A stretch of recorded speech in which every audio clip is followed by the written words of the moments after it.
I'm Coach Schumann. I'm here with Coach D, and as always, we're excited to talk with a great guest. Guy's done a fantastic job coaching, and has been at the same place, which is a novelty for quite a while. Coach Cebrosky, which he really has risen really quickly in what he's doing from a coaching standpoint. He took Kings in 2024, I think it was, to the MAC championship and to the playoff. I think first time in a pretty long time that they were able to go all the way there. It was MAC Coach of the Year in 2024. Had a bunch of guys get all MAC. He was a guy that was a linebackers coach, a defensive coordinator there for I guess 7-8 years. Was a linebacker coach before that, and was a PA guy, and really has an experience from that standpoint, coaching at the high school level there, and was a graduate of Delaware Valley College. So where I'm assuming, and I'll let him dive into it, that got his original playing there. So he has really done some amazing things. He had success as a player, not just a coach. So as a player, his team, I think at Del Val went 10-0 one of the years when he was there, and won the championship. So this is a coach who's really fast rising in the ranks, and is at Kings doing a phenomenal job. So it's great to have you on, Coach.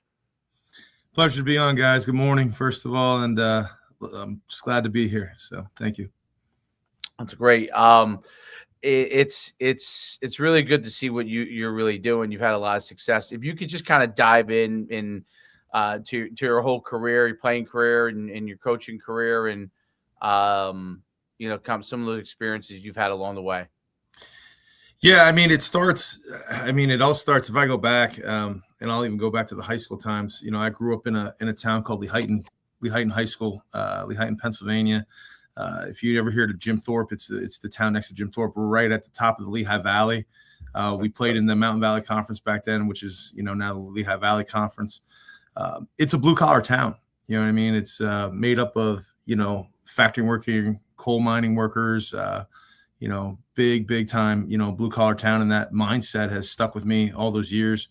I was, blessed, very, very blessed. And I mean that in every which way. I was fortunate to have, great coaches there. Coach Dave Parsons was my coach as a freshman and sophomore. And then Bill Brong was my high school head coach.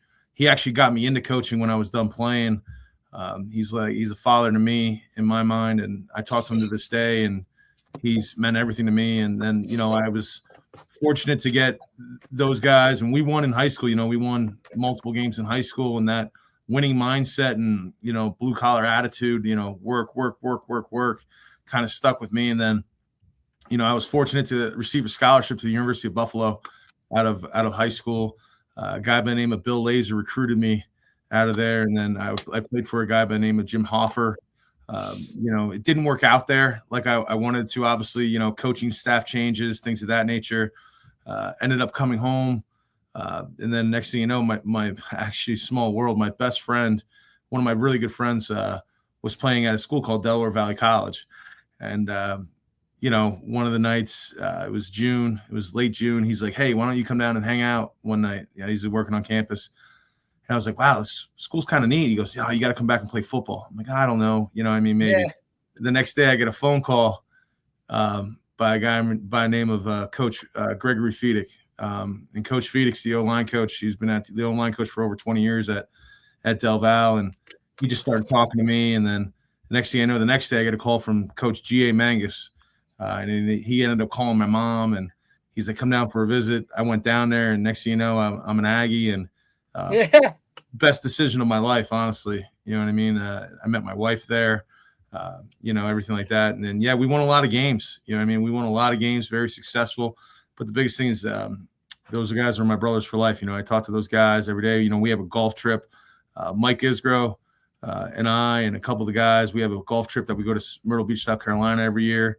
And that's where that journey took me. And then after, graduating with a secondary social studies degree with a minor in political science, Bill Brong called me and said, "Hey, you got to come back to Nazareth High School." So when I was walking out of Del Valle, I had an opportunity to go coach at Nazareth High School. Head coach there by the name of Rob Milosky, taught me a ton. Rob Milosky took Parkland to the first state championship back in 2003 with Austin Scott as his running back. Nico Pinchek, they were very successful there, and he taught me how to be an all-around coach. Those guys, I was in there for 3 years. We turned the program around when they first got there. I think the program won 5 games in 3 years. Then we went 6-5, 8-3. Then we won districts and went 12-2 that year. And then after that, I was able to go to Kings and become a D-line coach for a season or two. And then the defensive coordinator job opened up, and the head coach here, Jeff Narr at the time, and he taught me a lot as well. I was like, Coach, I'm ready for this job. I interviewed it, applied for it, and was fortunate to get it. And then, in 2014, started my journey as a defensive coordinator. And then in 2023, I was elevated assistant head coach underneath Skylar Foltz. And then, it just happened to be that the job opened up in 24, and I was excited. The kids, the players here are great. The administration is amazing. The biggest thing about Kings is that it is a family. It's not a huge family, but it is a family. And when you say about family, I always like to use the term "forget about me, I love you." And that's huge for us. What we talk about as families, people talk about family, but we actually define it. And what it is, forget about me, I love you. Everybody on this campus, whether who you see, it's all about love. And it really is. And they take care of each other. So that's kind of been my journey to where I'm at now. Obviously the real head coach here is my wife. She's a lot for us. She takes care of the boys. I have a 6-year-old girl named Callie. I have a soon-to-be 3-year-old named Noah. We vacation a lot in the Shore Conference of New Jersey. We have a lot of ties to the Shore Conference of New Jersey. A lot of friends in the Ocean and Monmouth County area. So that's where we frequent a lot. It's Pennsylvania, New Jersey, and we go from there. So that's been my track. That's quite a good journey. That's quite a good journey. It's interesting. Well, first of all, where's Kings exactly located? What's the what city is it in? So we're in Wilkes-Barre, Pennsylvania. Wilkes-Barre. Okay. So what you do is it's we're an hour and 40 or hour and 45 minutes north of Philly, and we're an hour and 50 minutes west of the Bronx. So literally, I took my daughter to the Pinstripe Bowl. We were right off of 80, so we drove right out 80. We were at the. So that was perfect. You took one road the whole way, brother. That's right. So it's that's where we're at. So it's all interstate, easy to get to. Obviously, if you look at our roster, it tells the sign. A lot of what I call the greater Philadelphia area, the Bucks, Monco, Delco, Chester, inner city Philly. The PCL league. And then you got Jersey, you got South Jersey down there, Burlington, Gloucester, Camden, Salem. And then you go to the Shore Conference. We're loaded with Shore Conference kids, Ocean and Monmouth County kids. And that's what that's where our bulk of our team is because of how easy it is to get to us. That's where we're located. So. Very cool. Very cool. So when you started kind of your coach, what was the impetus for you, to start that coaching journey, and really the transition from going from, Nazareth from high school to college? What was that made you take that first leap there? So first of all, the reason why I wanted to get into coaching, I was sitting, I thought I always thought I want to be an engineer. You know what I mean? I was like, everybody gets that engineer. Then I take that, stats class, calculus class. And I'm like, nah, yeah. But Bill Brong, my high school coach, my high school head coach, had a really big impact on me. He did a lot for me, and he still does a lot for me. And I was like, I think this is the route I want to go. I want to help people. You know what I mean? I come from a single mother household. You know what I mean? It was my mom, my sister and I, and then my dad, I know him, but it was, it was a broken up family. So my high school head coach really did a lot for me in a sense of, putting me on the right track. You know what I mean? I'm a first generation college student. I was the first one ever to graduate in my family. So like that that mentality of helping people and helping kids achieve goals is why I got into it. The funny thing about moving from high school to college was I was at a time in my life where I was single. You know what I mean? You know, I didn't really have to. I didn't have many bills. I mean, a couple of school loans, a beat up Chevy pickup truck, and you know, there was an opportunity. I was kind of stuck at a place at Nazareth where you know the staff was in place, which was good. You know, I mean, I love the staff. You know, had my best man on my wedding. You know how that is though. Like that they're there. It's the structure's there. Yeah. You're the new guy. Like, yeah, we've been there. Yeah. So I just, you know, I got a call. I will never forget. I was sitting on my porch, 4th of July, and I'm just sitting there, and all of a sudden my phone beeps, and it's an email, and it's from Jeff Narr, and Jeff, you know, Coach Narr, you know, God love him. He said, "Hey, are you still interested in coaching college?" And I was just like, "Whoa!" I'm like, "Yeah, I'm interested." Yeah. You know what I mean? So I felt bad, but I think I called him 8 times and might have emailed him 10 times in the next like 24 hours. And he eventually got back to me. He's like, "Hey, how about you come up Tuesday? I have a D-line job and a tight ends job opened up." And I was like, I'll be there. And then I interviewed. I sat in a meeting room with him and Casey Goff, who was my first DC that I worked under. And Casey's out at St. Vincent now. Great just guy. took that, right? TCNJ for a while. Yeah, Casey's, you know, great. Learned a lot underneath Casey. So long story short, he sits me down. He's like, "Hey, it's not a lot of money." You know what I mean? I'm like, "Well, how much is it?" He goes, "It's this much." I said, "Perfect. I'll be broke, but I don't care. Here we go." And that's how I got there. You know what I mean? You got to pay your dues. You know what I mean? There's nothing fancy about it. Like, trust me, ramen noodles was a main course meal some nights, and you know, the heater never went above 55. You know what I mean? And you know, I had a couple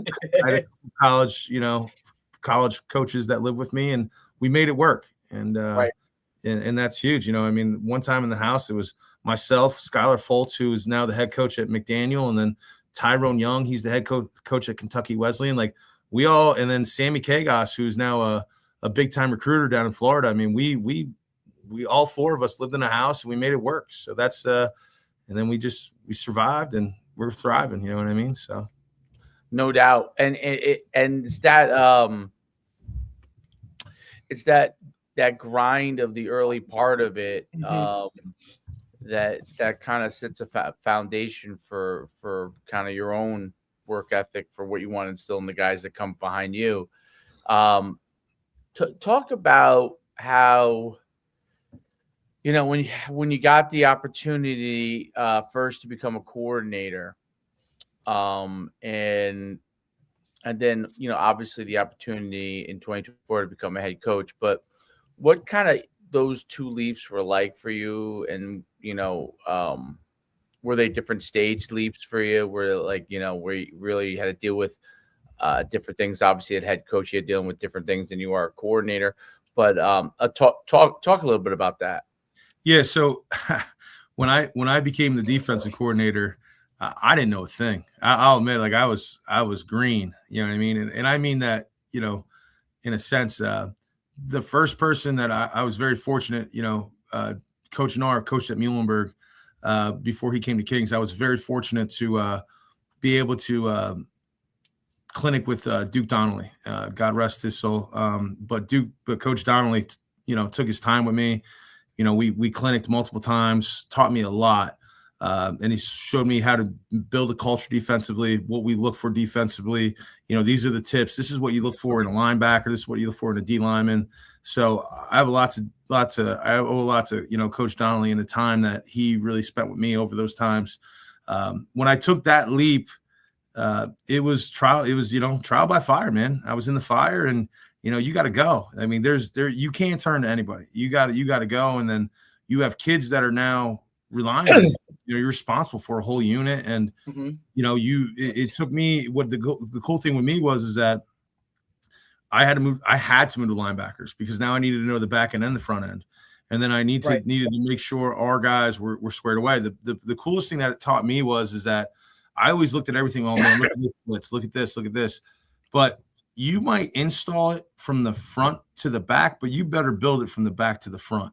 So the biggest thing that I took away the biggest thing that I learned from that to go into a DC is like D lineman makes a mistake, it might be 5 yards. Linebacker Yep. makes a mistake might be 10 to 15, but if the DBs make a mistake or you don't have that squared up, it's 6 Bye-bye.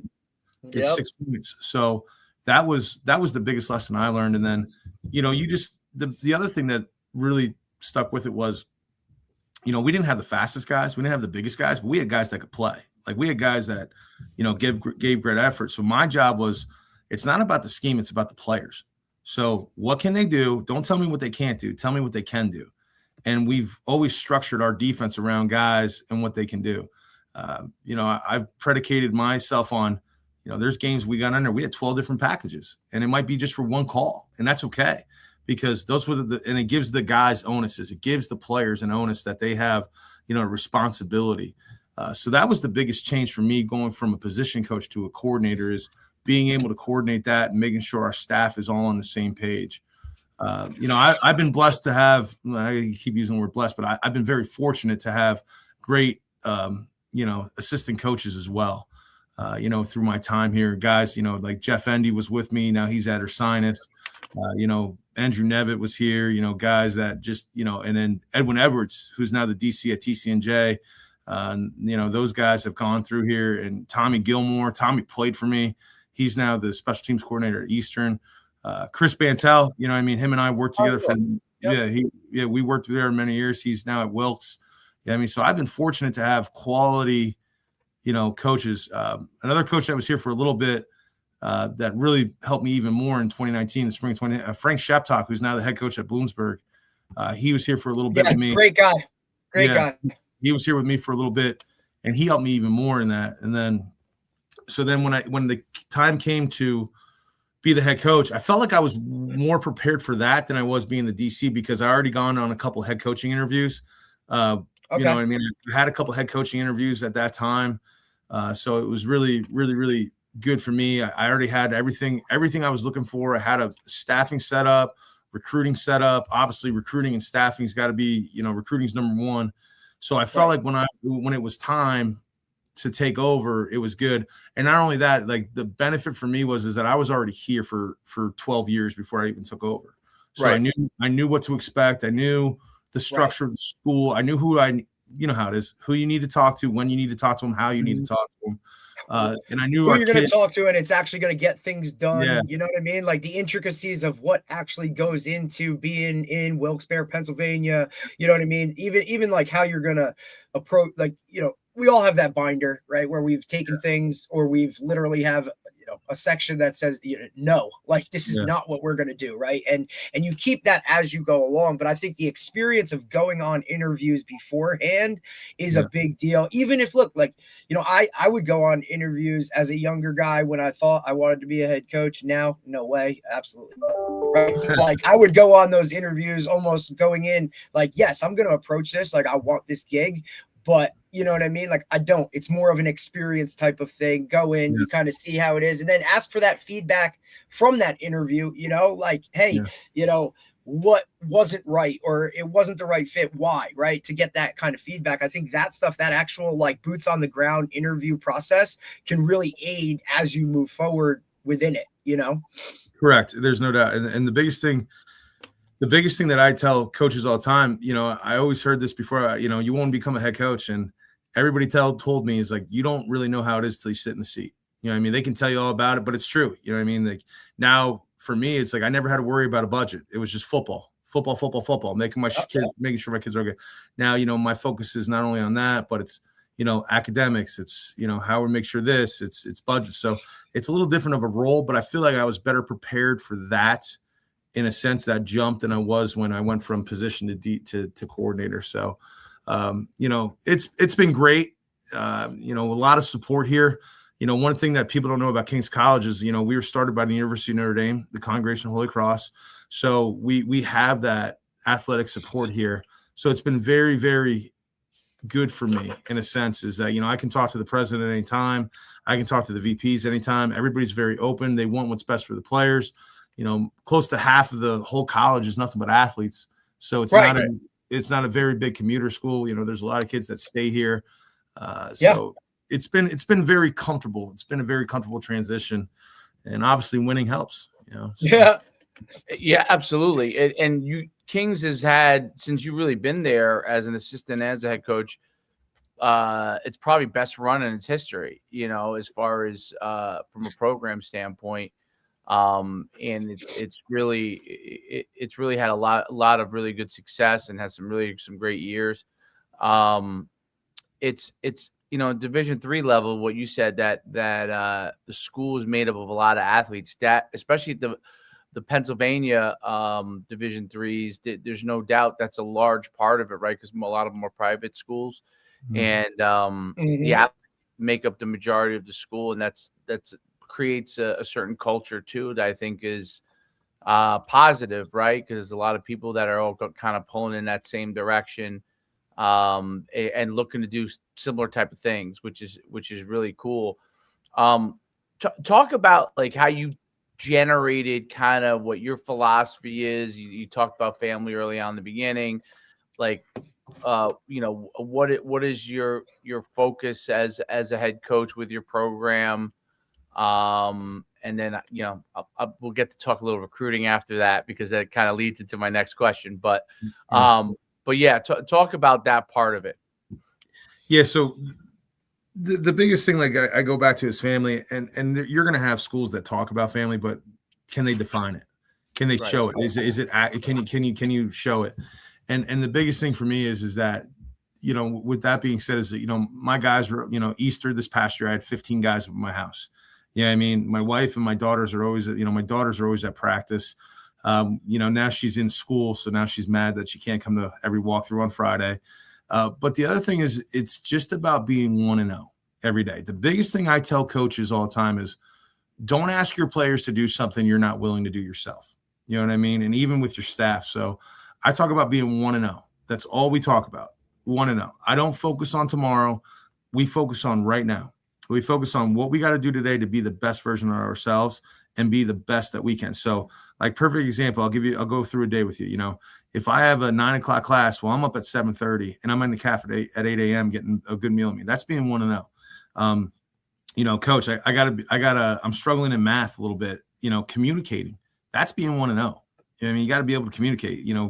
Biggest thing for young males today is, can they communicate? So we got to work on that. We have to teach how to communicate. That's being 1-0. Hey, I have a 3 o'clock lift. I better make sure I get a good protein shake in me beforehand. I'm making sure I got the right shoes, everything. That's being 1-0. You got me? It's all about being 1-0. Hey, I got study hall at 6:30 tonight. I need to make sure I have everything good. That's being 1-0. All we talk about is little opportunities just to be 1-0. And then when you go to bed at night, 9:30, 10 o'clock, it resets the next day.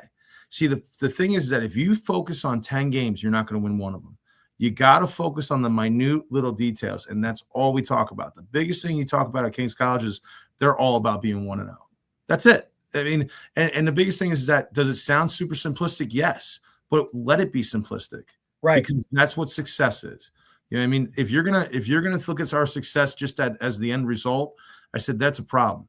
I mean, I always look at the process. Where is it in the process? And if you're not having great results, there's a break in the process. Where is that at in the process where the breakdown is? So it's all about process. One of the things that I find funny is, we don't really have this, but if I hear a parent said, well, you're pretty tough on them. Well, that's not really fair. You know what I mean? That's not fair. We have a standard here at Kings that we live by. Okay. And we try to strive we strive every single day to live by that standard. Okay. And the standard is to be 1-0. You got me? And these guys, they're all about it. And that's why we've been successful. You got me? If a kid talks to me about Thursday and it's Tuesday, I don't want to hear about it. Let's talk about today. What do we got to do today? So we literally are process driven in everything we do. And that's the standard we live by. Let's work the process. And as long as you work the process, everything will be all right. Recruiting wise, how does that then shape what you're trying to get? Because obviously today's recruiting is vastly different from just even 5-10 years ago, right? Well, 2 years ago, it's vastly different from. So talk about what your recruiting kind of, I don't know if it's philosophy, but what your focus is, and what are you looking to do? Are you heavy high school? Is there a mix of transfer? How you pick and choose and certain things? Like what do you kind of focus on from that standpoint? So it goes back to the old, it goes back to the process mindset. You know what I mean? I really love developing kids. You know what I mean? And that's the biggest thing today is I believe in transformational, not transactional. One of the biggest things for me is that, when I sit down with parents and I tell them, like, look, I was like, we're going to develop your son in every way. We're going to develop him mentally, physically, emotionally, and in the classroom. Okay. So when you come, we always say this, when they come in as an 18-year-old freshman, they're a boy.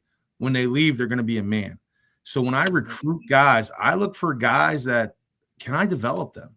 Like, what's their ceiling like? I'll give you a perfect example is, our first team, all conference, all region D lineman, Xander Murray. He's out of Southern Regional. He's a Waretown, New Jersey kid. He was underdeveloped. He's taller kid, but, played linebacker, had a little hip, a little tight in the hips, but man, we saw everything there. We saw everything that we needed there. So he comes in, we develop his body, gets in with Coach Ross. We call it BBR, built by Ross, man. Our strength coach has got him cranked up. You know what I mean? Then we were able to develop him. Now he's an all-conference D lineman. And that's what I look for in recruits. I will say this, Kings isn't for everybody, but most of the guys love it here. And it's not a building. It's not a facility. It's the mindset, that blue collar, mindset. So when I look for recruiting, I look for guys. The biggest thing when I look at a film, and I tell guys this all the time, when I put on your film, I better see three things. The first one is effort in everything you do. I better see an effort play. I want to see effort. The second thing is I want to see something selfless, and one of the things that I really look for is there a special teams clip on a senior film? Because how many seniors in high school, I don't want to do special teams, right? Well, are you a team guy? You know what I mean? So I always look for a special teams clip. Or is he throwing a block? Or is he doing something that's selfless for the team? And the last thing, Coach, I look for guys having fun, man. I want to see the hooting and hollering. I want to see the celebrations. I want to see if somebody's making a play. There better be other guys, celebrating with them, because that's what you need, all right? Because football's hard. College football is very hard. It doesn't matter if it's Division I or Division III. It is a grind, okay? So you got to be able to have fun and get through that process. So when I look for recruits, you better give great effort, you better be selfless, and you better be having fun. We can take care of the rest. We can teach you how to tackle. We can teach you how to make a block. We can teach you how to catch. We can teach you how to do certain things. You got to bring those three things, and that's what I look for. And then I also rely on the head coaches a lot. I'm not a big Twitter guy, never been a Twitter guy. I don't really like to recruit off of Twitter. I call the head coaches. A perfect example, when I go, I call it the Parkway line. I give Coach Donahue a call. What do you got at Southern? Tell me about him. Before I even ask about anything else, I ask about character. Tell me about work ethic. Tell me about leadership skills. Tell me about, is he coachable? You know what I mean? Tell me about how many absences he has. These are all questions I ask before I even go up the line. You got me? Then I'll ask about grades, to make sure it's affordable. Every single coach I talk to asks that, you know what I mean? And then I'm honest with the kids. I go into high schools and, hey, where are the other guys at? We're not meeting with them today. So I rely on the head coaches because I feel the high school head coaches are the ones that worked with them to know if they're ready to go or not. Not just off of, there's a kid that can have a great highlight, but if he's not coachable, if he's not built in, if he's missing too many classes, if he doesn't have great character, if he's selfish, he's never going to make it. Mm-hmm. So I want guys that can make it, because at the end of the day is, we won the conference. You look at our roster, 31 of them were seniors. You know what I mean? So we developed all those guys, and you had time. So they got to be able to be guys that can be team oriented. You know what I mean? So I know I'm kind of long winded there, but that's what I look for. That's what I look for in a recruit, man. I want those kind of guys. You know what I mean? Do you bring in transfers at all, or you stay heavily focused on high school? We will bring in a transfer, but I'm mostly heavily on high school. One of the things is, we had a transfer. We brought in a transfer. Brian Kelly. He came in, but he understood it. You know what I mean? He was a senior. We had a major that he wanted that his other school didn't have. Right. So it's very far and few in between. We will listen. You know what I mean? But I'm more focused on the guys here. I want to water the grass where my feet are. I still believe, yes, I know. To me, I think it's very concerning to me about how the transfer portal is working and how people do it. To me, it's a very transactional time. Right. And I talk about, and I tell parents all the time, like, listen, I'm going to develop your sons in more ways than not. And I still believe that's where success is, because one of the things that I won't do is, you come in the fall and you didn't have a spring with us. You weren't grinding with the guys. There's something to be said, Coach, about grinding with your guys when the struggle is real, and it's 6 a.m. on a Friday, and it's heavy leg day Friday, and then Coach Ross has got you doing wall sits with 45-pound plates. Who can I count on 4th and goal at the 1? There's something to be said about that. You know what I mean? And so transfer wise, we'll listen. We'll look here and there. But I still believe, develop the guys. You know what I mean? Because your best players are guys that you develop through the system. Do you deal with, when you go and recruit at the high school level, do you go in there, and have you found that some of the Division III coaches that we've talked with, and some very successful, have found that part of the process is hey, this is what we are. This is what our program is about. Because a lot of times they find themselves in a little bit of an uphill battle. So they want to make sure they get the right fit, because they're an uphill battle in the sense that if a kid's going to end up going to Division III, they're all obviously falling to Division III in their mind. Right. So as opposed to the majority of them don't say, hey, I'm going to be a Division III guy. And part of that is because of the transfer portal, especially at the higher levels, right? You're getting a better opportunity, a better player at the Division III level now. But some of those kids still, their head, it hasn't all changed over yet. It's not 6-7 years in, it's 2-3 years in, where there's still that mindset where they came through from high school, where there was going to be this large amount of opportunity potentially. That's changed at the higher levels, right? So you have an opportunity for a better player.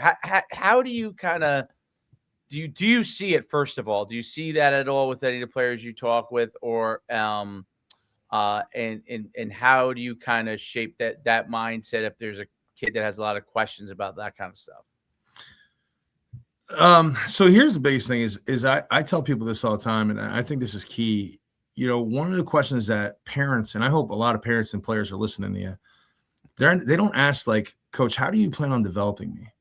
What's my development look like? You know what I mean? How do you plan on, getting the best out of me, instead of saying, hey, I want to play right away?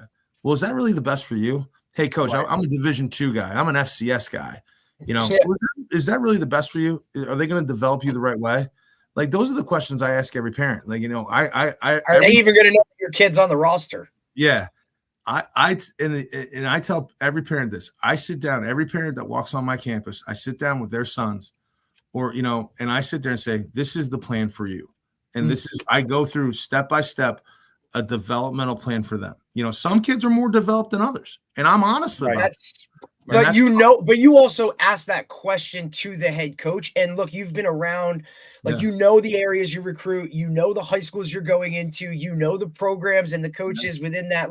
That's part of the recruiting process, is to recruit guys from programs that have already been coached, developed. You understand what level of development they've gone through, what type of program they've gone through, right? And then that's how you can strategically know what buildings to walk into, or know what players from schools. You may go into schools just because of the pedigree of the reputation of that school, based off the coach or based off of the program, or like you said, the short conference of what it is. You can go and ask those guys what it is, because they've been developed, they've been coached, that level of it. That's a different level of recruiting that I don't think a lot of parents understand. They just think because they've played in high school, or they've had some success, or they've done whatever, that everybody is developed on a certain level. And that's just not the case. It's the reason that even, if you don't have a player potentially for college, that a coach comes into your building, right? They still make that stop, knowing most likely there's going to be someone within that building sooner or later that is on the level that I want to get. Or I can ask that coach about maybe a kid that played against him, and he's going to give me great feedback on, what you saw that kid, right? So I think that is a key factor when it comes to recruiting, that not every kid is developed the same, and you're all not going to start. I mean, look at any freshman class that you bring in. There are guys that may have quote unquote been the best player in that class, yet they're the least developed or understanding of what it is. It's just, measurables or natural talent or something of that nature, right? Where that coachability and what they know, it's huge. Yeah. So one of the things that when I deal with some higher D3 kids, in a sense, like coming out of high school, I ask them all the time, are you a college football player or are you a Division I player? Like, you need to tell me, you know what I mean? And everybody hears D1. Oh man, you're D1, but is that better for you to sit on the bench until you're a senior? Yeah. Like and that's what I tell the high school kids all the time. Yeah. Like, it's got to be the right fit in so many ways, but the one, standard non-negotiable is you got to go somewhere where you're wanted. Yeah. Right. Like, do you want to force the hand of an FBS coach or an FCS coach who's kind of on the fringe, is not really they're going to give you a PWO or, have you just come on are you really going to get a fair shot from that guy that you're kind of forcing your hand because you just want to play at an FBS level, where you could go to D3 and with a guy that absolutely loves you, is going to invest everything in you, develop you on and off the field? Like, that's the feel that you got to have or understand. And guys get so caught up in level and this and that and what football, not the actual football, but what football does for them, like that love of it. Like, you got to understand that that's like key. One of the things that gets lost in this, and I think this is very key too, is, what about post football? 0.8% of people make it to football. So one of the things is, we're a smaller school, but our alumni track is huge. Yeah. So, the average salary walking out of our school is $70,000 a year. So you think about that right now, we have a 98% placement rate within 6 months of graduation. I just had 3 players. They're not even graduated yet. One's an engineering guy. He's already got a job offer, 6 figures walking out. I just had a kid last year, accounting major, walk out 6 figures. I mean, this is what I'm saying. So that gets lost too. Like, okay, you're going to play really good football, but you're telling me their alumni network is going to take you and have you set up for life. Yeah. You know what I mean? And that's huge too. And that's something we talk about as well. So going back to that, about those conversations is that I believe still to this day, you got to be transparent. Kids can see the BS, parents can see BS. You got to be fully transparent with these people. And you got to be honest. And I'm very honest with our coaches and players. And I tell our coaches the same thing. I tell our staff, just be honest. You know what I mean? If you see this kid, hey, we see you. We're going to develop you. You're recruitable. We love you here, but we're going to develop you. We think you got to develop a little bit. Like, just be honest with them. You know what I mean? Let them know, but just tell them that we love them. You know what I mean? And love them and then have a conversation with them, and that's where we're at. And we'll never tell a kid, I'm till this day we'll never tell a kid he's going to start. We're going to tell him every time, you term opportunity. Yeah. Everybody's got an opportunity. Yeah. You heard that term all the time. Here's the thing I tell our kids is that we don't give offers. We're committed to them. And that's the biggest thing is that you see, Division III schools that have an offer, I get it, but what are you offering? For me, it's like, I'm committed to the process with them. Because it is a process. So I tell a parent all the time, they're like, hey, is my son offered? No offense, but I'm 40 years old. I have 2 kids and a wife at home. You think I'm wasting my time? No, like, you're here for a reason. So I'm committed to them through the process, because it is a process, and you have financial aid, things of that. So I tell a kid, like, if you're sitting in my office, I'm committed to you and the process. Yeah, and offered at the Division III. I don't know where this went off the rails. I don't know why. I guess it's the desire to look like you got a FCS or FBS offer for a lot of the kids, so they look better on social media or something. They can post the picture and all that stuff. Yeah, there's write about it on X and Like, to me, I always say, like, if you write that you've been offered at Division III level, I feel like you're just like posing. You know what I mean? That's what I look like. I think I like what you're saying. Like you're committed to them, and they're committed to you, and you obviously the Division III. There's still a lot more to the process. There's no like, it's not like a signing day thing. You know what I mean? Like you have to go through financial aid, make sure The that it's the numbers right work out. Yeah. standpoint, right? That they have the major you want. There's a lot more in the process from Division III that happens after signing day, what was quote unquote signing day, right? Because there's still a lot of things, and at Division III, that's an important part of the process because figuring out financially what's the best fit for you. So when they go and do that stuff, and so many at Division III, I see this a lot more probably than anything else. Like, oh, I'm offered here, and then financial aid wise, it's not the right fit or whatever the deal was, right?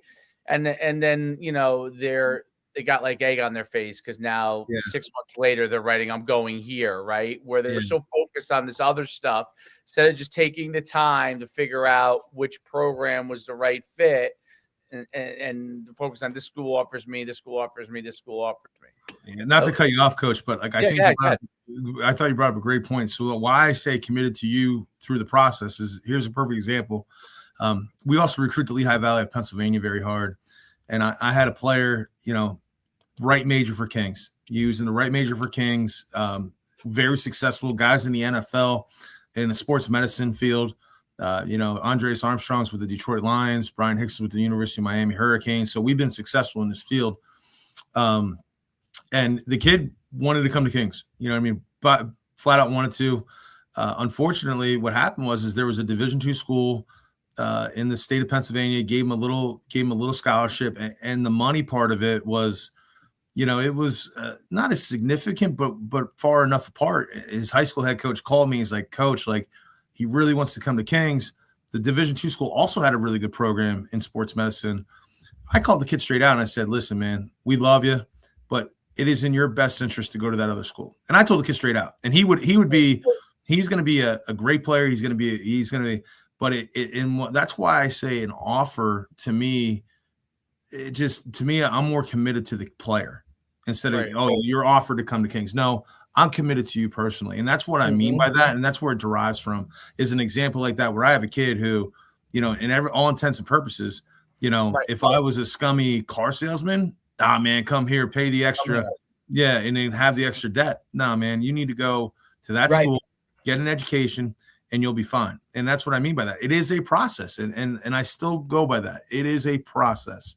When you do with it, you have financial aid, you have things that need to be done. So I truly believe that, when I talk to a parent or a kid, I say, I'm committed to you, means like, we're with you through this no matter what. And that's what I mean by that, and there's a perfect example of what I mean. We got to a point in the process where it's just, hey man, you got to take this opportunity. Right. And the player got on with me. He's like, Coach, but I want to come to Kings. I said, I know, dude, if something doesn't work out, and I always say that I leave the door open. Yeah, of course.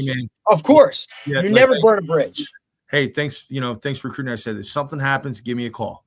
You know what I mean? But it was in the best interest at that time in the process for him to go to that school. And he's doing well. We have a great relationship. You know what I mean? There's a head coach in the Shore Conference, Ocean County, have a great relationship with him. His son went to another school. Yeah, I mean, I still wish his son a happy birthday. I recruited him hard as well. And he's like, man, Coach, those are the little things that keep you going with recruiting is those little things. Like, yeah, he didn't come to Kings, but that's okay. You know what I mean? Like, I still have that tie. You know what I mean?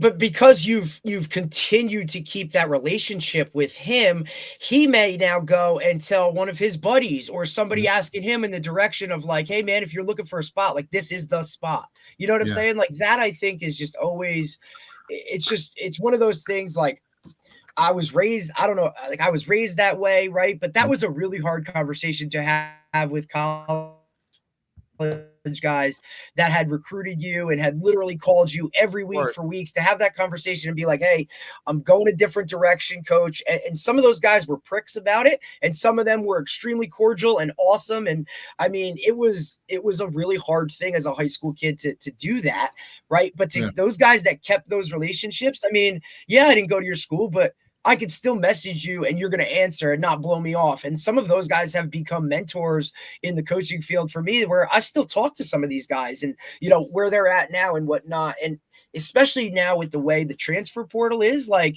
hey man, you might be making that decision, but you don't know what's going to happen 2-3 years down the road. Like, I'm always here if you need something. And a lot of those guys will come back because it's just the nature of the beast right now. Yeah, and that's one thing. We have a couple kids in the transfer portal that obviously think they shown up and did enough, and I have conversations with them. The one thing about Division III is you always have to re-recruit your class. You know what I mean? Yeah, buddy. To re-recruit them. But I'm honest with them, and I talked to a player the other day, and I just told him, I said, look, like I said, I understand that you feel this way. I said, but you still need to develop. You need us yet, and I tell him that. I said, look, like you still need us. And we need you, and that's the way I do business, and that's the way we do business at King's College. Is what I mean, and I feel that's probably been our best way of doing it, is just making sure that we're all bought in on the players. If you're not bought in on the players, there's a problem. I mean, you got to be loyal to people, and that's huge. And I feel that the players feel that way, and we try to get the most out of them. So, absolutely, I think that's. It's an important part. It's always part of the process, and I think that's a thing that players have to do more. Continue to do a good job of educating themselves as to what each level's process is, and not treat one level like it's a different level. Like to understand what the important things are when you're getting recruited at one level or the other. And know what that level requires, right? Because and then, I mean, I think what Derek said about going where you want is an important thing, but it's important to also important to know that what level you really are at. Like if certain schools are not coming to talk to you, certain level of schools, then you have to realize that you're at a different level, right? And that's just a reality. One of the good things about the transfer portal is, I say this, is like, hey, you know what? You go to King's College, you go and have 80 receptions, 1,500 yards, and you're now so good. I'm sure Coach Cebrosky would be very upset to lose you because you're dominating. But we'll also be excited for you if you really were that good, and that another school would really be at the Division I level wanted you, right? So it's and it looks. I always say it looks good also on a Division III program, because then those high school players will be more likely to go there. And on the academic side of Division III, like Johns Hopkins has done a great job at that. Like and they've done a really nice job of that. And I think you guys have done a really good job of that in the last 10 years of really being a place that kids know they can go and get better and develop. And it's, it's usually going to be 4 years, but every once in a while there's a guy that is that person. And, there's no doubt, Coach, not to cut you off, but yeah, we've had a player who played for us, and he developed. I mean, he was fat, he's had some fat on him, and then he developed. And long story short is, he was, financially, he was awarded a scholarship that, made it very, very affordable for him to go to school. And, I said, hey, I understood the situation. And that goes back to the committed to you process. Right. He was awarded a very good scholarship, and, he's doing well. I mean, is he getting as much playing time as he would like? No, but right, that's sure. part of the game. You know what I mean? Right. But yeah, so it worked out well for him, and I'm happy for him. I talked to him. He came on his bye week. He came to a game this year, and I saw him. I still bust his chops a little bit. You know what I mean? Yeah, yeah, I got it. And once again, it goes back to transparency. The only thing I ask for players is, one of the things that we have to develop with players is communication. The miscommunication or the lack of communication. I still believe the phone is the best way, and talking. And so, there's some conversations that, we need to teach them. And I always tell players, like, if there's something, you got to just be able to talk so that we can solve something. So, he was very open about it. I was very open about it, and it worked out well for both of us. You know what I mean? And we still have a great relationship. So. No doubt, no doubt, and that makes a big difference. Before we let you go, I was just curious, like how you guys approach your practices, like what your kind of your philosophy is as far as from that standpoint, um, and how you approach that part of the program. Well, so one of the things that I look for is, I want to be efficient as possible. I don't like to waste time. The days of, 3 hour practices doing like Yep. you have to have this many reps and everything, those days are done for us. You know what I mean? We want to be fast, efficient. The one thing that I like to start off every day, and Coach Mickey Raring, our DC, brought this with him, is we start every day with high five. So at 6:25, no footballs are on the field. We practice at 6:30 a.m. Yeah, I was just gonna say you said 6:25 right away. I was like, oh, a.m.s. Okay, yeah, because you had it in the morning. Interesting. Well, the thing is that I hang my hat on how good we are academically, and I hang my hat on how good we are with our graduation rate. So we practice Tuesday, Wednesday, Thursday mornings at 6:30 a.m. We have a full snack room for the guys, so they're getting plenty of food in them. And then it allows us, so like all those guys that are in engineering, sports medicine, when they have those labs in the afternoon, it doesn't conflict with practice. So 6:25, man, we do a high five with your group. So every day it's just high five. Like they get the guys and be like, hey, we'll talk about practice, what we're expecting, what periods we got, and just to get the guys going. And it also allows our coaches to see kind of mentally where the players are that morning. You know what I mean? Hey, coach, like so-and-so, like, hey, Dave Schumann's down today. He just seems a little out of it. Okay, well, let's monitor. Hey, D. Pascal's fired up today. Like, he's going to have a good practice. You know what I mean?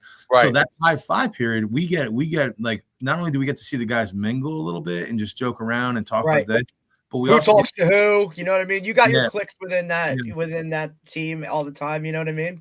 But we get to, the best one are Tuesday mornings after a Monday night football game. We got a couple Jets fans on our team, you know what I mean? Yeah, so we like to, those poor guys, or when the Yankees lost, that was, the Phillies guys are giving it to the Yankee fans, and then Phillies lose, the Yankee guys are giving it to them. So it's just that camaraderie, that first 5 minutes. And then we go right into a huge stretch, you know what I mean? Full stretch. Fire them up, get going. And then the biggest thing I start with is some sort of competition drill, something, you know what I mean? I like to take, the big orange cup balls that we have, like they have to push it against each other, one-on-ones. We might do a 4th and goal at the 5, one receiver, DB out there, something along the lines of get the guys juiced up for practice. Like, let's get moving.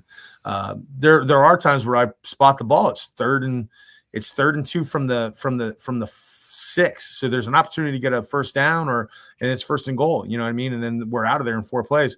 But that does is that makes my coaches think on their feet. You know what I mean? So I'm also developing, I got to coach the coaches a little bit and develop them. So we're always going to start something with some sort of competition, and then we do a special teams period, what I call a specialist period, where we get our punters, kickers, long snappers ready to go. We get all the, return guys ready to go.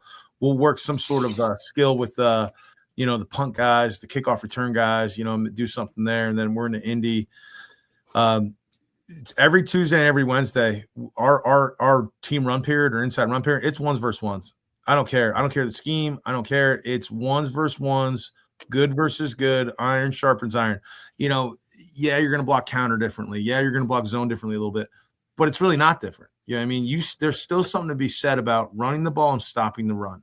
And then we mix some, we'll mix some RPO stuff in there, keep it legit when we go team run, so they're not all focused in on it. You know what I mean? Right. I always want to do that. So we're always going to have a good versus good period. Always. You know what I mean? I tell people this all the time. In 2024, not even 2 years ago, the best periods of the year were done on Tuesday and Wednesday at 7:10 a.m. all week long. Those were the toughest periods for us that year. You know what I mean? And that's what we want. You know what I mean? And then we go into you have some other things, and then we're done by 8:15 every day. You know what I mean? Right. You know what I mean? And then we have walkthrough on barrels and things of that nature. And then Thursday's kind of a polish and shine Thursday, a heavy special teams day, and then heavy team day. And then Friday's just a walkthrough from 3 to 4. And then Saturday we play our game in. So the way I do it is, this goes back to the 1-0 mindset. And I'll go back to this, like Mondays we don't practice, but I say it's called Tell the Truth Monday. So how we measure are we 1-0 on Monday is tell the truth. Put the film on. tell the truth to each other. Like, well, are we doing the right things? You know what I mean? Like, go over the game. Are we telling the truth? You know what I mean? And then what we have is on Tuesdays is what we have is competition Tuesday. Are we being competitive? I want to see that. You know what I mean? So that's how we measure that. And then Wednesdays is create turnover Wednesday. All right. Defense, we got to create turnovers. You know what I mean? In offense, no turnovers.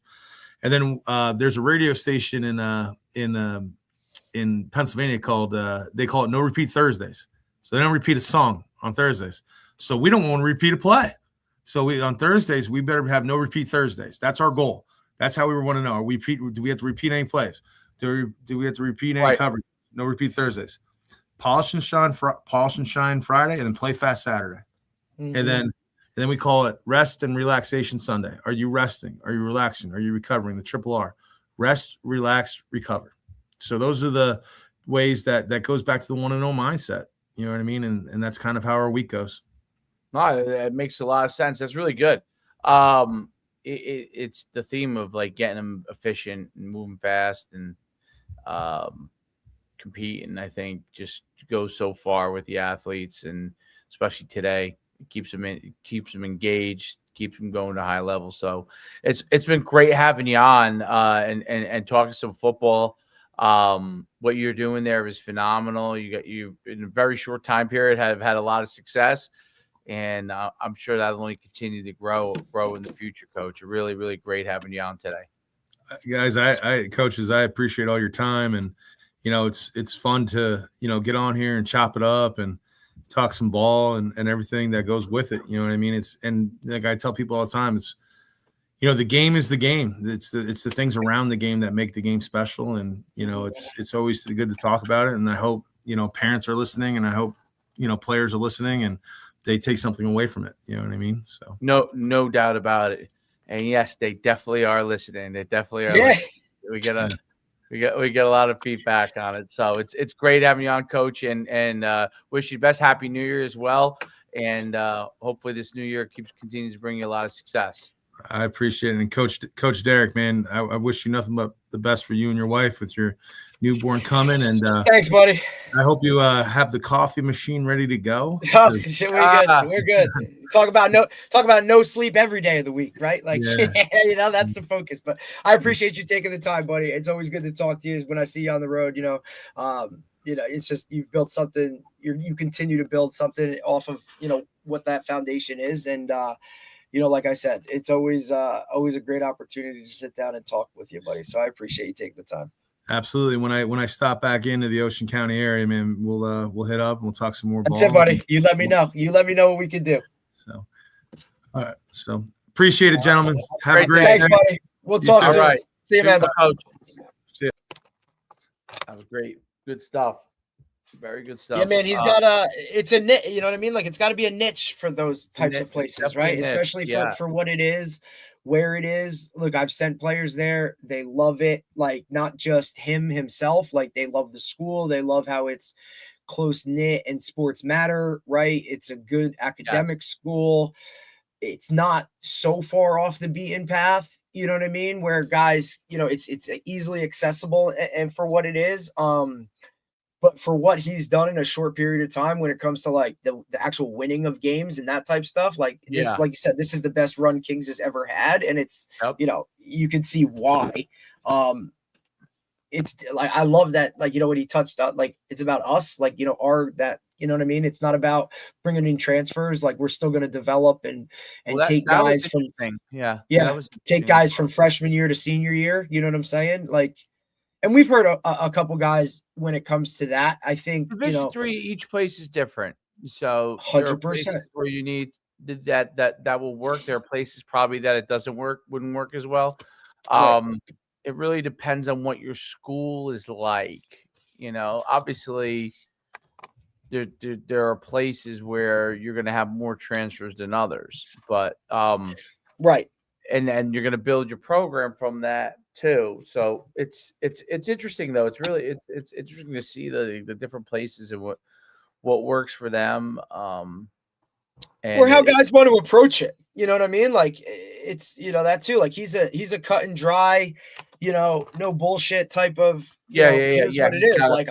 I'm going to sit down with this guy. I'm going to tell you exactly what it is. If that's not what you're looking for, all right, then you know what I mean? Like, we'll go our own ways. And look, if something ever changes, let me know. You know what I mean? Like, he ain't trying to sell shit. It is what it is. And like, either come here and, get developed and work and get better. And, here's what we have to offer. They lay it out.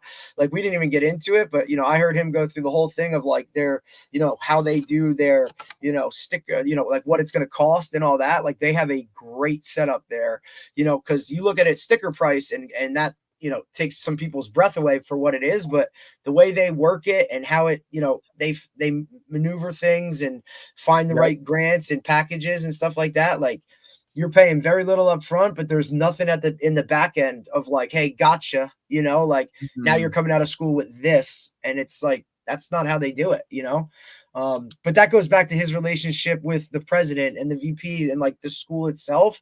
They've worked that through to make it work for guys to get more kids in the building. You know what I mean? That maybe, 5-10 years ago when he wasn't there, that's not the case, Bigger picture. So now today, do you go to the hospital tomorrow morning? Oh, you do? Okay. Yep. Tomorrow morning. And, unless you have a water break or something like that. Yeah, unless something happens, from now until then. But other than that, we'll be walking in the building tomorrow morning and rock and roll. Wow. Very on schedule, huh? Hey, buddy. Like, it's the OCD that always has to be. No, I'm saying it's like sometimes there's it's not that like when you think about it, like you're just sitting around like, oh shit, like grab your stuff. Like, it's not that chaotic scene of whatever. Like, my bag's been packed for a week in case we've had to go, because with the first one it was scheduled on a certain date and the day before it happened. You know what I mean? So I've been ready for that window and whatnot. But you excited? Yeah. I'm sure you're excited. Yeah, I'm pumped, but it's also like 9 months is a long time to be, you know what I mean? Like, all right, like time has come. Like, let's get it on the road and like let's see what this entails now with 2, Number 2. I know, buddy. Is your daughter excited?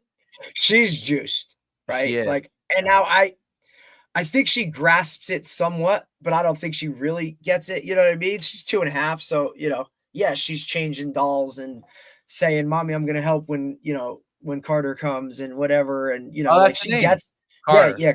Carter Thomas. So okay. Look, another part that's like planned out, ready to go. Significance to that? Any significance? Thomas is my father-in-law's name. So Avery has my middle name, right? Which obviously goes back to my grandfather. That was his name, Ray. So Avery got my side, right? Carter will get her side a little bit. That way, how Carter, that. That way nobody's pissed off. That way nobody's pissed. Carter was just one that we like. Name you like. Yeah, right. Like that. Like if Avery was a boy, it would have been Carter. So. Okay. The wife gets happy she's happy because she gets the name she wants, and I'm good with That's it. Whatever. Good. We'll rock. Whatever makes this thing as smooth as possible. But whatever makes it smooth. For whatever can be defined as smooth in a very not smooth process of what it is, because we know how healthcare works. But it'll be interesting. Last one was a summer baby. This one's a winter baby. Jersey Shore Medical or right in Red Bank. Oh, you go to Red Bank. You go up here. Run right on the water, buddy. I mean, listen, it's like they have a great what is that? I don't know. Whatever. I know the wing, the baby department or whatever that is right. Like it's a whole, you know what I mean? And she's comfortable with it because that's where her doctors work out of. It's the same doctor that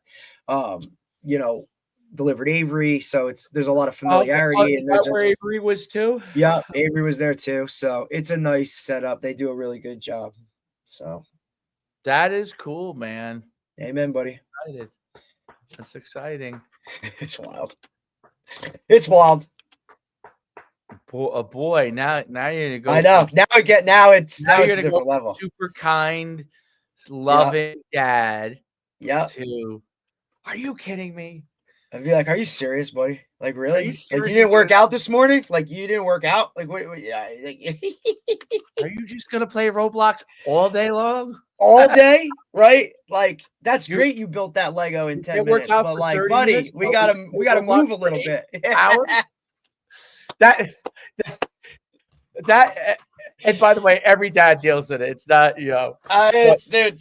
Listen, it's like, okay, so a half-hour workout, we get a hard, or even an hour practice. We have a hard time about that. But 9 hours straight of right, Roblox, and that's okay. Like that's okay. That's pretty fine.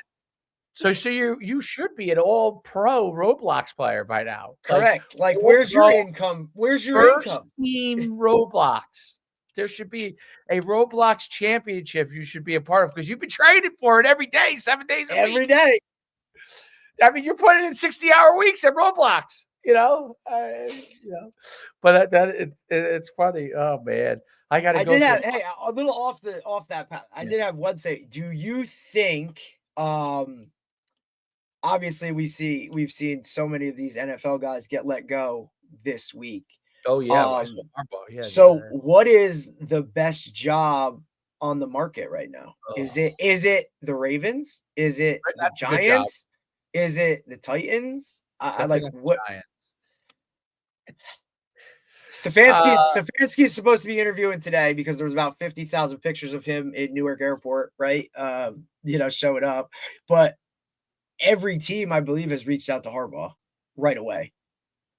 Harbaugh will go somewhere. I mean, what's crazy is I didn't realize how many years he was with the Ravens. Like 18 years. Shit. The Ravens have only had 3 head coaches.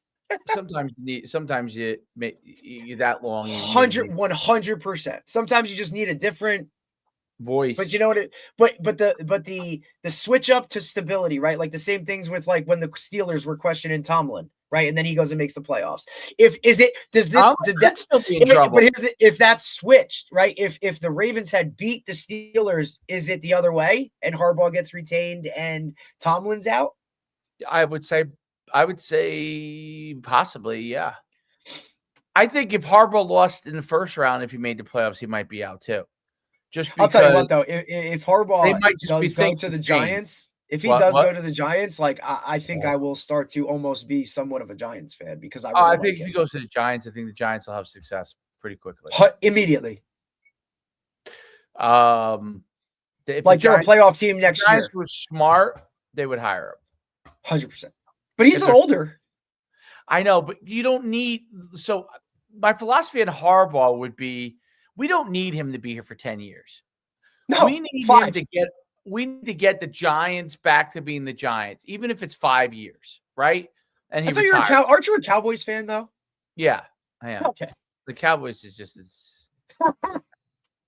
They fired their DC, so 4 DCs in 4 years. Cowboys.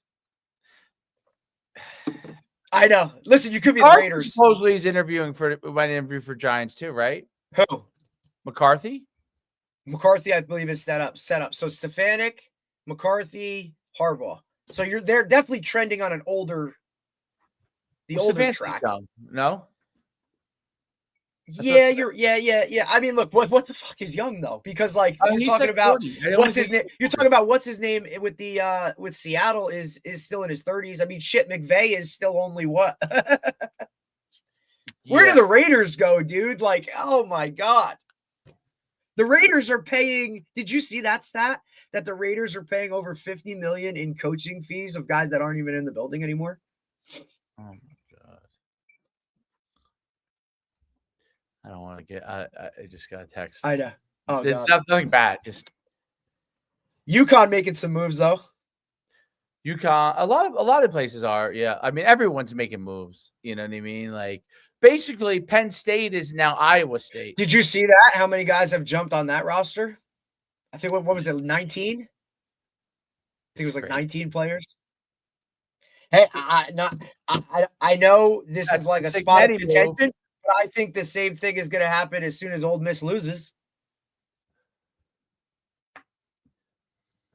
Could be.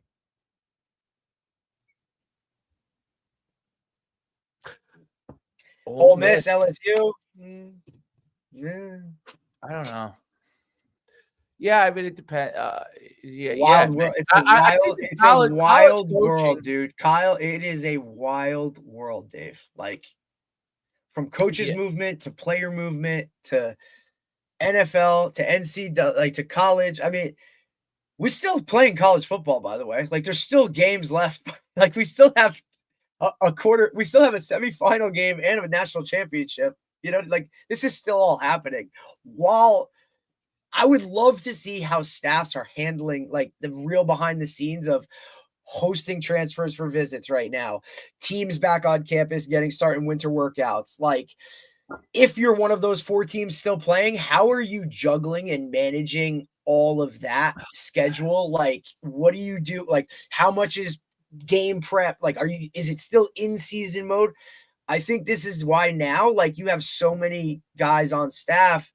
Hey, these guys are handling recruiting. These guys are coaching. These guys are handling, like, man, I'm telling you, if you don't have those, like, those other staff guys to handle all that shit, dude, like, holy hell, I can't even imagine. Plus, you have staff turnover. What if you're like a new guy in the building? Like, oh, okay, here we go. He said it's literally it's high paid youth sports. You got the third, the third string center right? is pissed because he's not getting paid what his buddy's getting paid. Yeah, like, they're gone. Go talk to the GM. I mean, shoot, people who now reclass in high school people reclass when they're younger, but then they get to reclass again in college because you can stay there forever. So you could get like double. You just go JUCO, practice and not count, and have 3 class forever, and then start whatever. How about so I'll reference this because it's local. Not that I care. Within the Shore Conference. So Jalen Matthews, right, offensive lineman, portal. He's leaving Florida State, and this is after he had already been to Rutgers. He left Rutgers in season. Left Rutgers in August, and now he's going to leave Florida State. And I don't know how much truth it is, but or whatever it is, because you just hear things to hear things. But did he play at Florida State this year? I don't think he played. I don't even think he played. But I hear his landing spots are possibly Texas A&M or Mississippi State. So originally committed to Penn State, never got there, decommitted, committed to Rutgers, on campus for a week, 2 weeks, leaves, plays a season or goes through a season at Florida State, portal, and now still has an opportunity to go to an SEC school from the ACC. Linemen have a lot of cards if they're linemen good. Have, and this is what they might have the most cards. I've been trying, unless you're, I would say 100% in agreement, unless you're the highest of the high level QBs, the QBs, right? The QBs kind of have some leverage, but I think offensive linemen, really good if they're really good. Yeah, I guess QBs. It depends. I think numbers wise, like money has tremendous leverage. They have all the leverage. And look at these guys, right? Like the backup QB, not so much. If you're gonna now, if you're looking for playing time, I think you have leverage, right? But if you're looking for money, I think you have to be really, really good. Oh, okay, that makes sense. Linemen, I think opportunity to kind of get on a level that maybe you wouldn't be at if you weren't a lineman, I think is amazing right now. No doubt. You could be a FCS lineman right now, and you can go and be the third string center on it, and they'll. I mean, look, another reference here. Our star line, almost all of our star linemen from UConn's were transfers in, who were backups, and that's what it is. 100%, and they were awesome. They were awesome. Kid from Point Borough, Cole Skinner, right, went to South Florida, graduated in 4 years, transitioned from guard or tackle to center, right? Like, he finishes, graduates, head coach leaves, go to Auburn. Well, guess what? I'm in the portal. Guess where he visited the other day? Auburn. Got 1 year of eligibility. Sure, buddy. You come with me. I'll pay you this for 1 year before you get ready for the draft. Like, I know what you can do. The older they get, the better they get, up until they get too old, like old. Correct. Or if you have injuries on your, you know what I mean? Like, you've always been a banged up guy. But I just think that and look, we both know, like, and this is the flaw, like a quarterback, but like, if you're not good up front, like, you ain't doing shit. So you build from the O-line outward, right? Or D line, like back. That's You can how I get always running looked at it. backs. You can get receivers. You can get running You can backs. you can find I'm like you not can saying throw a you rock get and hit. the elite guy makes a difference, obviously, but you could get guys Of to fill course. roles in those Absolutely. positions. Yep. But if you have that O-line room that's locked in, dude, that's why I think your third hire is an O-line coach. If you had a kid, like if someone has a kid and he's really, really like a gigantic kid. Imagine a kid that you actually pushed and wanted to be a lineman, because none of them want to play it. I'm saying like a gigantic kid who They is all want to be a big, running back or a tight end. who does it really. Yeah, he does. Like he's big. He has decent athleticism, but he's not going to be a skill guy for you. Right. But he's big and he's tall, but and he's kind of like in shape, but he's just not like I would immediately be like, yo, we're gonna That's make what you you're playing, buddy. as you can be. Like you can't catch a ball for whatever reason. Right. And we're gonna make you as athletic as you can be, get you a strong, athletic, and get your technique as good as you can, learn leverage, and you're gonna have and just own it and be like, I'm a lineman. You know what I mean? Get to 6'4" and you're put together pretty good, you know, fair at best. Like you can guy, as long as you can they'll move. get you where you need to be, as long as you can move. And with that goes back to my thing is like take any big kid that just got terrible hands, right? But he's not a bad athlete, but he like as soon as you see him and he's like, I want to be a tight end, and the ball hits him in the face. And so like, yeah, you could develop him, I get it. But like I would be like, yo, like you have decent feet, man. You're built pretty good. You're big. You just aren't like as athletic as these guys over here, hands wise. Go play O-line, dude. Here's the thing too, and like look, like we had like two of our guys from Mount Olive, right? Both division that way a tight end too. I think both Division I college linemen, right? Recruited because they were the starting center in basketball. You know what I mean? Like, right. That's why they got offers. Not because like they saw a big body and then they're like, I know his parents, and he used to go to St. Leo's. He's in 6th grade, and his parent. I'm sure they're not like from the football realm of it, but the mother's like 6'1", the father's like 6'2", 6'3". The kid is 6 feet already at 6th grade, and now maybe he's going to be extremely, extremely tall. Then I would say, okay, play basketball, no doubt. But I just know those guys played basketball because they were athletic, dude. You know what I'm saying? And then like this kid the college coach coming, we couldn't stop him. But not a football guy. No, because he doesn't come from a football background. But we couldn't stop him, and he's I'm telling you, like he's not just tall. Like I was surprised. I hadn't seen him in 2 years. He transferred out. He was big, dude. Like not like big, like heavy. Like no. Like just like strong. Like my head just kept going.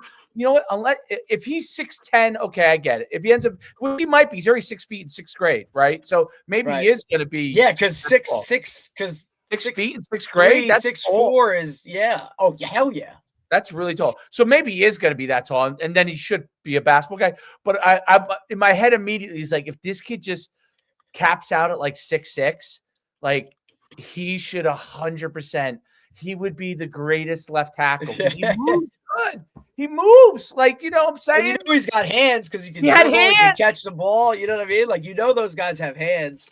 He had hands, dude. Like he had hands. So I was shocked because a couple of years ago when he was a younger kid, he was kind of like he was trying to find his niche. You know what I'm saying? Yeah. Which a lot of those guys do. And it's just. But he looked awesome. And he was angry. He played angry, dude. My head was just going.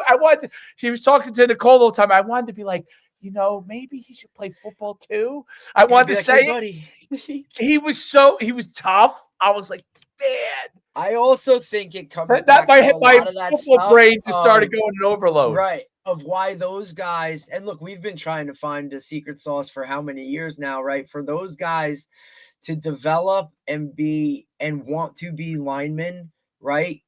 It's hard because, they don't have flag or 7-on-7 of lineman stuff. They can go do those things, but then they want to be a skill guy because you're catching the ball, you're having fun, right? Like there needs to be some off-season thing for linemen to I'm do. trying to push that. Buddy, I'm just saying, like, it's just there's no like you can't. I don't. It's just it's the secret sauce, dude. Like they need something to be like, hey, I get to go right. You can only do so much. It's like, oh, we're training, but it's like, dude, you're in shorts and a t-shirt, or you're only hitting a bag, or you're just lifting, and it's like you can do a one-on-one competition or a big man competition, but like, what is that? It's not the same as a 7-on-7 tournament or a flag league or something. Like it's just it's like, what can we do? No, you're right. Listen, there's a kid in your town that's the 6th grader that I think is awesome too. Yeah, dude, there's a couple. He's a center too, and he's at a Catholic school. Yeah, well, listen, if they're tracking that way, like, but 100%. The kid is Derek. I'm telling you, this kid is an athlete. He's not as big as the other kid I'm talking about, but who is? Like that kid's the rarity. No one's as big as that kid. But this kid is probably, I would say 5'6" in 6th grade, which is big, right? That is big. But he because what's Troy, and he's big for his grade. Troy's 5'1". Right, and Troy's like probably one of the taller in his class or in his group. I know this kid's going to be big. The kid that I saw, because his father's 6'6". I was just going to say, what are his parents? Dad was it's just 6'6". like looking at. I just went like this. As the game was going on, we played him twice now. As the game was going on, I always scan when I just scan. I say, "Can I figure it out?" You're like, yep. And then after the game, I just when he watched goes over, it's like, where's he going? React. There you go. I was watching him react. I'm like, there he is. And You're then like, there he is. Walked out. Nicole's like, how did you know? He walked out with him after. I was like, see, I told you. I was like, man, I've been doing this so long. I looked at his face. I looked at the father's face, and I'm like, who else is producing that kid? Right. Not that many people are producing that kid, right? Like it's just like if you saw my kid come running over next to me, you'd be like, oh yeah, I can see that. Yeah, you're like, yeah, I get it. Oh, Raheem Morris is interviewing for the Giants too. Because he played at Hofstra. Yeah, I think he's an Irvington guy. Did I play against him in college, or was he a little bit after, maybe? But this would be his 3rd head coaching gig, right? Because wasn't he was young with the Bucks. You know who else might get let go? Todd Bowles. See, I always think Tampa's a great job because it's just Florida. I always think Tampa's a great spot. I think that's what makes it a harder job. I also think that's what makes Miami a hard job. Miami, I mean, look, Miami said I just read an article today. They reached out to Harbaugh, and McDaniel's still the head coach. He's probably like, look, can I just be the OC and stay down here in Miami and live my life, and then somebody else can go handle all this bullshit? Like, somebody else go tell Tariq Hill to stop being an asshole. Like, he just wants to wear fitness gear to practice. He just wants to wear athleisure. What do you call it? Athleisure. Athleisure. He loves the athleisure, dude. He's the athleisure with the like the capri pants, right? That are like way too short, like just chilling. He just wants short.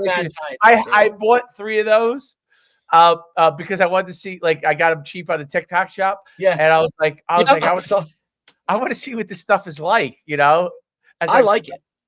And I was like, oh wow, it's pretty comfortable actually. It doesn't feel like you're wearing anything. No, really. I mean, look, the days of khaki, quote unquote, hard pants, right, and a polo on the sideline, dude. Guys wear whatever now. Well, the pants, they all wear athleisure pants. I see. But even guys, Dave, even strength coaches are wearing tight this, tight that. Even basketball coaches, right, where it used to be the full suits, like. Yeah. Not so much anymore. COVID crushed that, where guys are out there in polos and doing all that kind of shit. Like, what does he wear? Hurley, I think, is still mostly a suit guy or like a polo guy. Is he? I can't. Yeah, just I think some of those guys. Look, I think kind of like Izzo must still be a suit. I actually love the basketball coaches are the best to interview. The Dude. best interviews are the basketball coaches. They say whatever the fuck they want.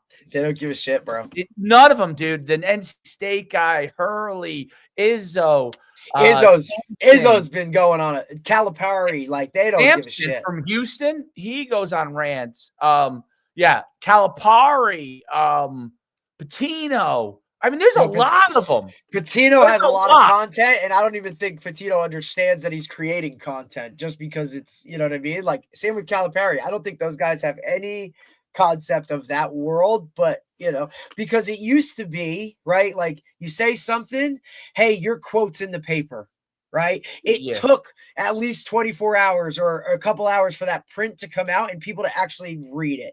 Now they say something in an interview, and that shit's viral before they even finish the interview. It's unbelievable. Well, they're trying to fight off. Most of them are trying to fight off NBA players coming into college. That's really what most of them are trying to fight off. That's their first move. It's less the transfer portal. It's more we don't want, because for the most part, I mean, you look at Patino, he's openly come out and said, I'll never recruit another high school kid ever. Like done. Like I'm just gonna go to the portal and pay. And I'm gonna pay guys, and we're done. Like, not that basketball hasn't been paying guys since, you know, O'Bannon with UCLA in 96 or whatever it was. You know what I mean? Like, the movie Blue Chips was made for a reason. Like, you know what I'm saying, dude? Like, so that's been a whole different thing. But like, it is what it is, man. Like, it is what it is. It's crazy though. It is a freaking wild. They are world. my favorite. Like, once you get in that algorithm, when you start to watch something. Oh, now I'm in the basketball coach's algorithm for some reason because I love their quotes and I watch them all.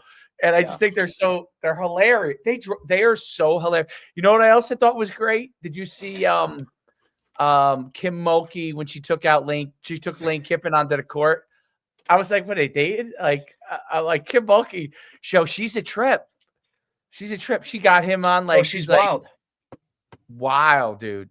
She was a great player back in the day. Phenomenal. Did you ever pull up any old clips of her? She was she's a stud. Did you also see that the guy Josh Niblett, who used to be the head coach at Hoover, was at Gainesville, is now he resigned, he stepped down, and he's going to coach with Dion in Colorado? It's like his OC or just as a position coach, I guess. I don't know. There wasn't specification of what he's going to do, but you know, people are like, really and then the guy from Grayson is now going to go take the Gainesville job, and people are like, well, why would he do that? Well, Josh Niblett was making 175. Wow. And apparently the guy at Grayson was making 70. So yeah, but it's like, okay. Dion has been laying low lately. Yeah, I think something's up medically. You haven't heard like anything. I think he's sicker than he leads on, and like I think he's got some stuff going on, and I don't know. I just think, look, remember, everything dies out, right? When it's a shiny new penny, it's this. Everything he does is whatever. Now it's kind of like, is this gonna work? I don't really. Has he had how much success has he really had? Like, how much longer is he gonna like do it or going into? Turns out that obviously Shedeur and Travis were that good. And I know, 100%. And I know, like, they got, like, Colorado got a new athletic director. You know what I mean? They did. Oh, yeah. I didn't know that. Yeah, that could be that could change things. Definitely. I mean, we've seen that happen firsthand. What happens when an AD hires you and then another AD comes in? Because everybody just has their own, like, right? They want their own people. Come in with their own mindset of what they want when they take in the job. And very few of them want to deal with someone that is not on board with them per se. Right. It's not their guy. It just makes everything harder. And it has zero to do with how good somebody is. That's the thing that the outside world doesn't understand that. They don't understand it. A lot of times it's zero to do with the person's ability. It has to do with someone else's preference. And when you're better off not. Honestly, if the person comes in, this is what I've learned. If the person comes in and you get that vibe that it's like they really you're not really going to be their person, and they're not all in on you, it's just better off not moving forward. Now in high school, it doesn't happen as much, but it does happen. Yes, it does happen. Like, if you guys got a new athletic director, you never know. You might want a different person. Right. So you never know. And it's interesting. I mean, I'm curious. It's interesting, like in the town I live in, because North it actually had such a great season again, and or a good season, and they actually beat South now. Yeah. I always think to myself, like, Antonucci was obviously a godsend that he is a legend. He turned it into this great thing, but obviously the guy who's right after him, that gig is not an easy gig, man, because you're compared to Antonucci.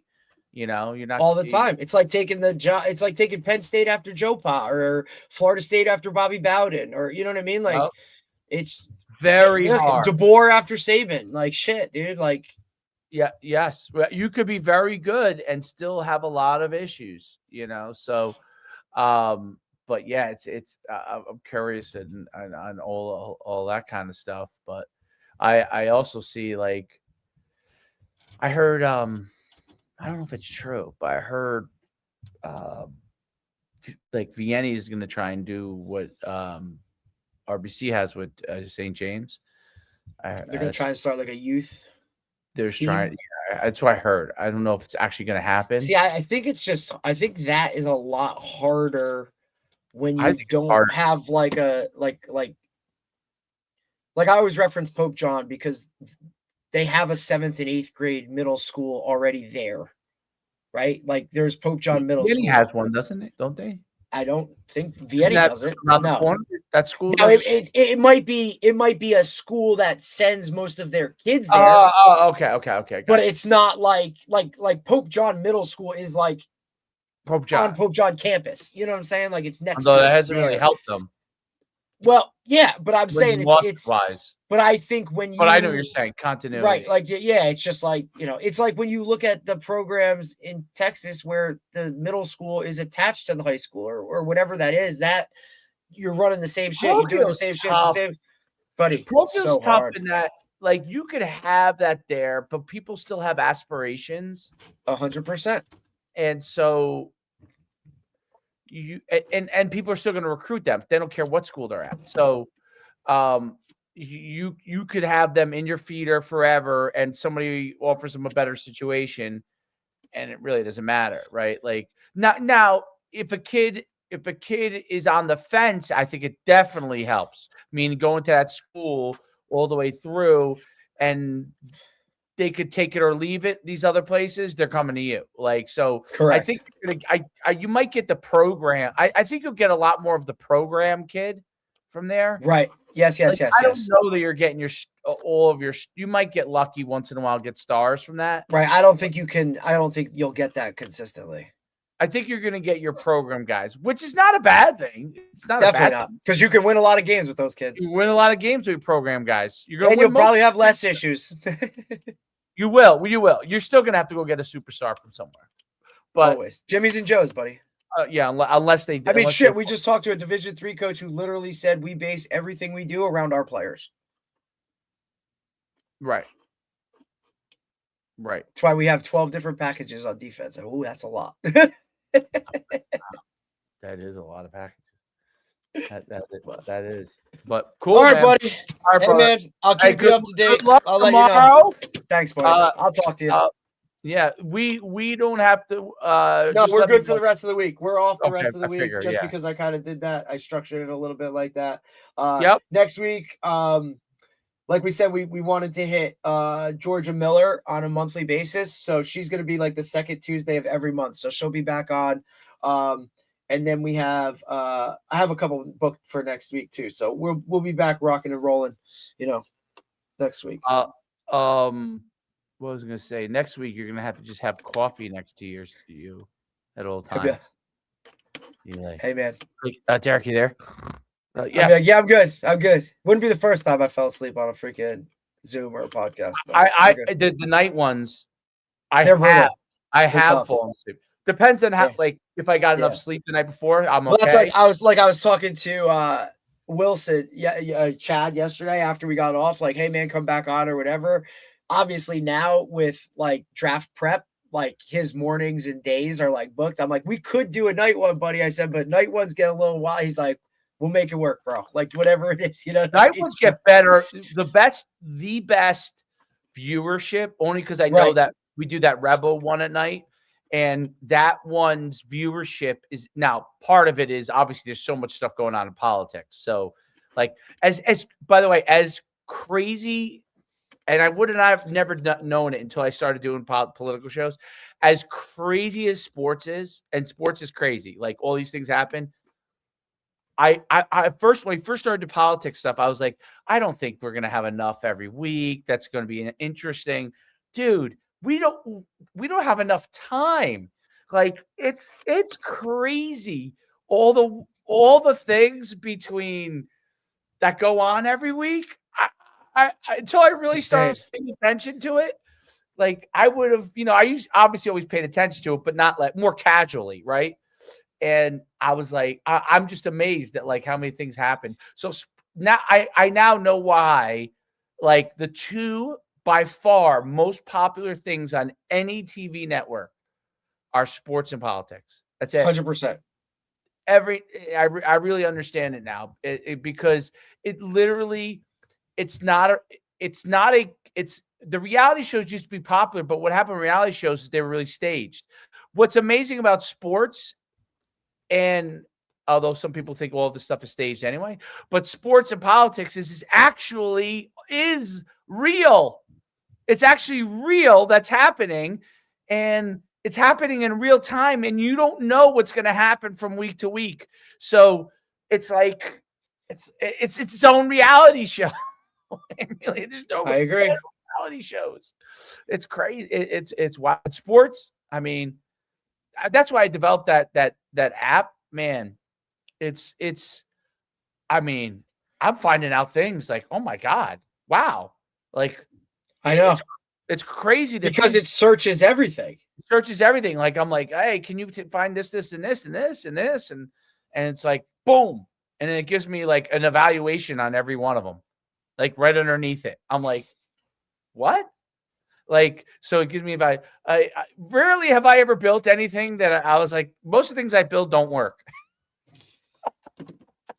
Well, they don't, because look, I dove into that thing a little bit. Like, I thought it was pretty cool. I just literally was typing in like school names, and it was giving me, this guy is transferring from here and he's committed, or this guy is taking a visit, but it looks like he's going to go elsewhere. You know what I mean? Like, it's crazy. Like, just for reference, I typed in Rutgers, right? And it was like, hey, this guy's coming from Villanova. He's already signed. He's going to be there. This guy took a visit, but it looks like he's going to lean more towards going to Colorado because this is the reason why. And the ties, like, this guy has visited, but he's also got visits to here, and here. Like, it was just cool, dude. It is. And it's like you're getting everything in real time. And I just put in last night, I was like, all right, can I figure out how to do this? So I figured out how to get it to, I just want the top 3 in real time. So anytime you go on, it takes about a minute or 2 for it to search it without me doing anything. Right. I was going to say that was one of the things. Like, I was like, oh, is this not working because it's slow? But it does take a little bit of time. But it's if you think about it, it's going through everything. So everything. It has to take time in order to get what you want. It does take a little bit more time. Don't get like, don't get heavy. Yeah, 100%. Like, it's coming. Well, there's a quick button. Really good, you can get a quick answer, but I realized it's not accurate. It's not accurate. Fuck that. The quick answers aren't going to be as accurate because you can't peruse all the information. It's just going to peruse a couple of sources, and that's probably, that may or may not be accurate. But that's the thing. Like, if you're patient, you let it just run through its thing. It's like, and it comes up, and like the first time it came up, I was like, I called up the guy, Steve. I said, listen, I want you to type this stuff in and just tell me what you get and into the thing. He typed it in. He's like, this is what I got. I'm like, that's exactly what I got. Okay. All right. So now I know that I'm getting, all right, now type in like a change. Like we're looking for, instead of FBS quarterbacks for UConn, find me FCS quarterbacks for UConn. And it was like, boom. It gave me like 5 guys. Like I didn't even know who any of them were, by the way. Like, oh no, I knew who one was. Jaden Craig was on there. Jaden Craig. So I knew that was accurate. Jaden Craig is one of the best FCS guys in the portal. So at quarterback. So he's a Jersey guy. I can't remember where he's from, but he's a Jersey guy, and he's at Harvard. So I mean, like, my mind's going crazy because the possibilities of where it could go. So I created. Absolutely. And I think it's really cool. Like, but like for us, I think it's cool for guys like us that like give a shit about that much. But like, you know what I mean? Like, you gotta like understand what the whole thing is, like what you're actually looking at. Some people are looking at it like, what the hell is this? Like, like it's like, oh, you got to be in it. But they don't know. It's awesome. Yeah. And I think that's where I'm beginning to build out like a help desk. Right. And what is all that? That's all like coding shit you got to do.